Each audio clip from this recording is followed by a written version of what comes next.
Good evening, everyone. Hope you are doing well. It's so great that you were able to participate in our Champs video reveal party. We want to make this hour informative, uplifting, and fun. My name is Joe Calloway. This cause resonates with me personally. I was raised in a low-income, single-parent household, and although we struggled to get by, I was always fortunate enough to have a roof over my head. As an adult, I'm focused on giving back and providing opportunities. I know so many kids just need encouragement and guidance.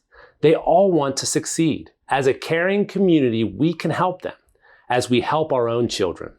HCEF does just that. So let me tell you about our night together. We will start with a toast, move on to an overview of the March-June world in the life of our students experiencing homelessness. Then show you our brand new video with a closeout asking if you will consider supporting the youth HCEF serves. There's a lot of ground to cover, so let's start with our events chairs who are friends to many of you, and to me, they're pretty special as well. And they're also my aunt and uncle, Nancy and Paul Collier. Hello, friends. As the event chairs, we have the fun task of offering a toast tonight. So everyone at home, please lift your glasses and join us.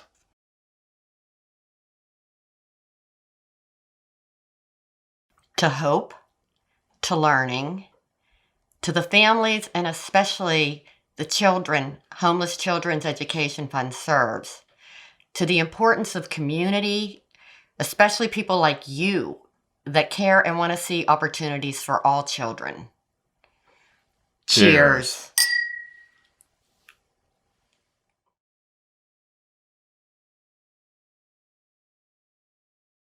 Our friend Carlos Carter, and the reason we are chairs is that he is a wonderful, energetic leader with passion in everything he does. He trusted us to lead this event, and for the second year in a row, we said yes. Now to you, Carlos.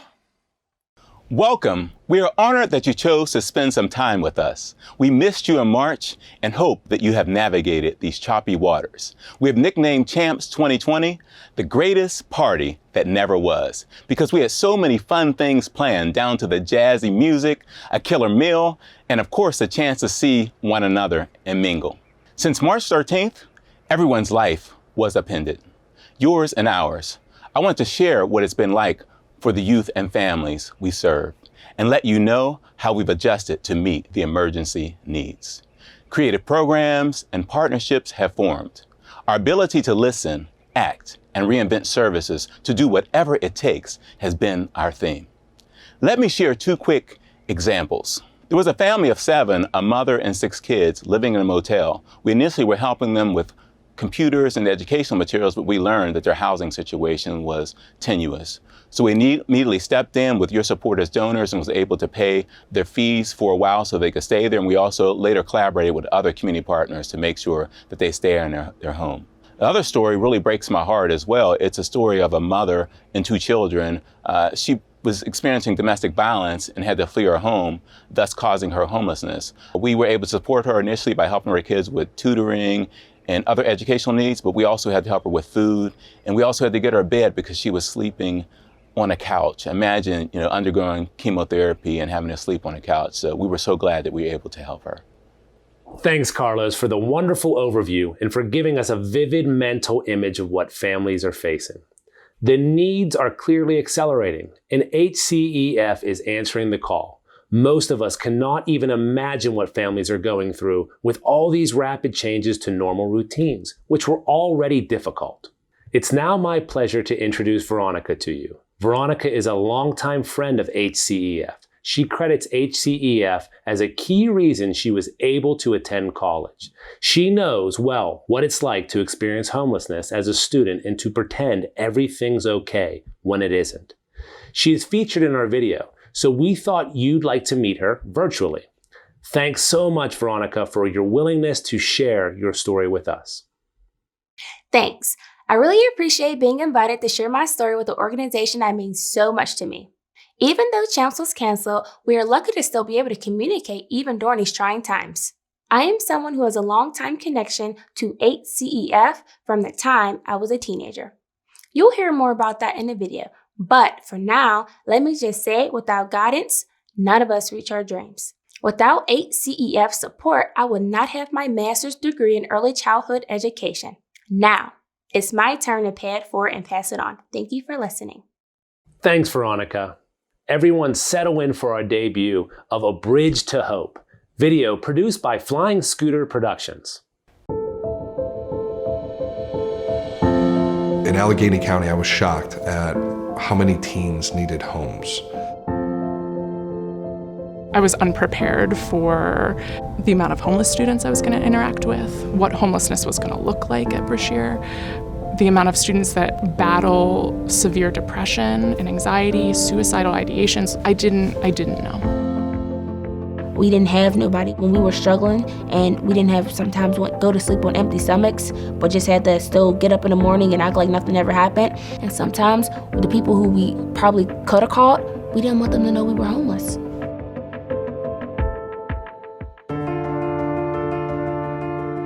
We have about 70% of our students living below or at the poverty line. They're tired. They sometimes aren't coming to school regularly. Sometimes their basic needs aren't met, right? Their water's not on, their heat's not on, or their parents can't afford to get food that day. They are focused on where are they eating, where are they sleeping, are their siblings okay, are their parents okay? So long-term thoughts about college or graduate school or whatever is just not, it's not in their forefront. I was homeless from the mid-year, 6th grade, to the end of 7th grade, going right into 8th grade. Me and my brother will have to get up at 4 or 5 in the morning every day just to make sure we was up on time with the rest of the kids so there was no concerns or questions. We're on this big bus with all these people. They're going in town to work, and we'll be asleep on a bus until we got downtown, get on another bus, go back to sleep, then get off, go to school. Deep down in my heart, I'm like, I'm hungry, I really didn't eat.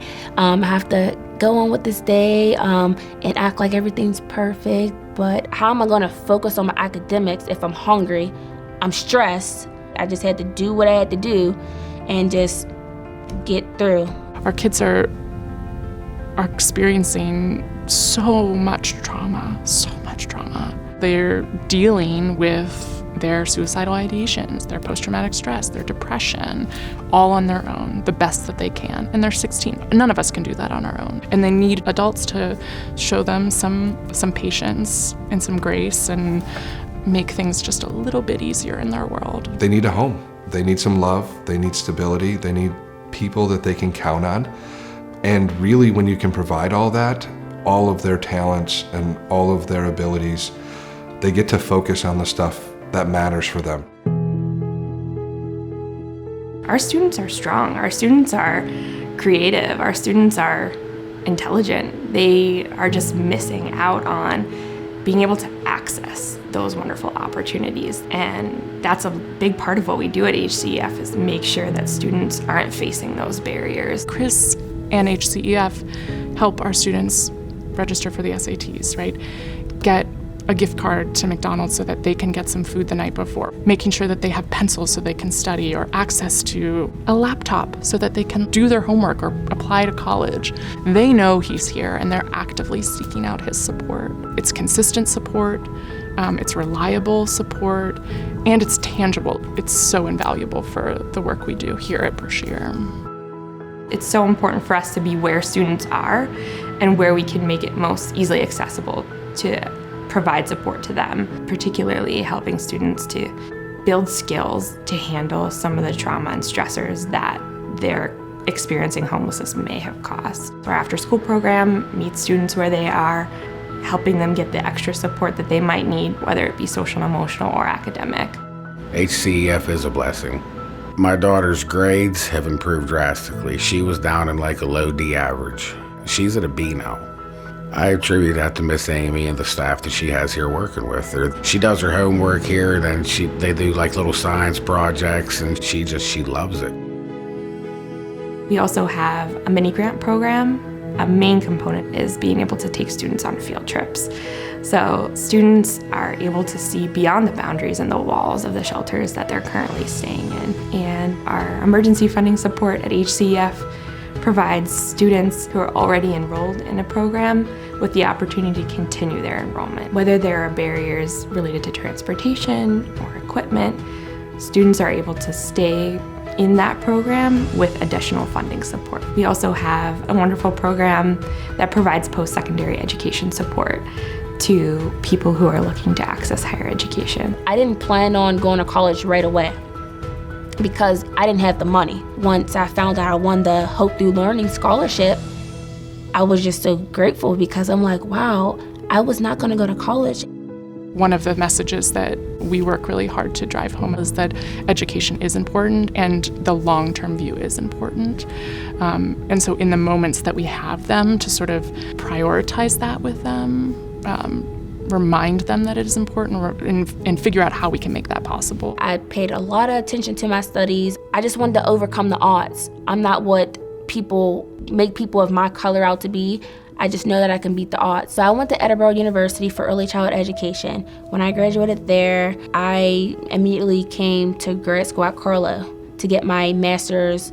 I stayed connected with HCEF throughout college. It was just great to know that, like, wow, like, I have this program who cares about me. Our kids know that they don't have to walk alone, whether they're, in our after-school programs or in high school. They know they have a supportive, caring, and loving adult who's going to guide them, meet some of their material needs, but also to put them on a path to success. Our programs are really important because they're reaching students from all ages. What's most important to know, though, is that although we may be reaching such a vast number of students who are currently experiencing homelessness, we know there are dozens, if not hundreds, more that we aren't currently reaching. Chris does an incredible job with our students. And there are so many kids that we're not even able to support because, one, I might not know that they're homeless, or two, like, he just doesn't have the time, right? We're here 8 hours a day, and there's only so much time we have to give to our kids. We need good people able here in the building doing work. There are over 4,000 students experiencing homelessness, and that's just students that we know of. Our programs reach just a fraction of that. We don't receive government funding, so we rely on individuals, foundations, and our events. And so having more monthly sustaining members, I know this year that's a big initiative for us, because to really move forward, we have to sustain ourselves. If someone's giving $50 or $100 a month, it all helps. It goes a long way to buying material needs. Because of our work that we've done with the students that we know the kinds of challenges they face and the kind of strengths that they have. And we would love to be able to reach out into the community and do more. I'm a product of my environment, so I always thought, if I ever make it out, I'm gonna give back to my community. My goal is to be a teacher who makes an impact on underprivileged children in the communities. I want to create that atmosphere that my children can come to me about anything. I was in your shoes. If you're feeling discouraged, if you're feeling like you have nobody, I was there. But guess what? You have someone to talk to, and you are somebody. Your opinion matters. There's a lot of wonderful kids who just are looking for a little bit of help, a little bit of care, a little bit of kindness, and it's amazing to see what they can do when they get just that. We want them to live their best lives, to have their needs met, to have healthy relationships, and have a bright future, and be confident that through an education that they can attain that in spite of their housing status. They're not limited by where they are. We want them to know, as we work with them this year, every day and every year, that they can do anything. We want our kids to win.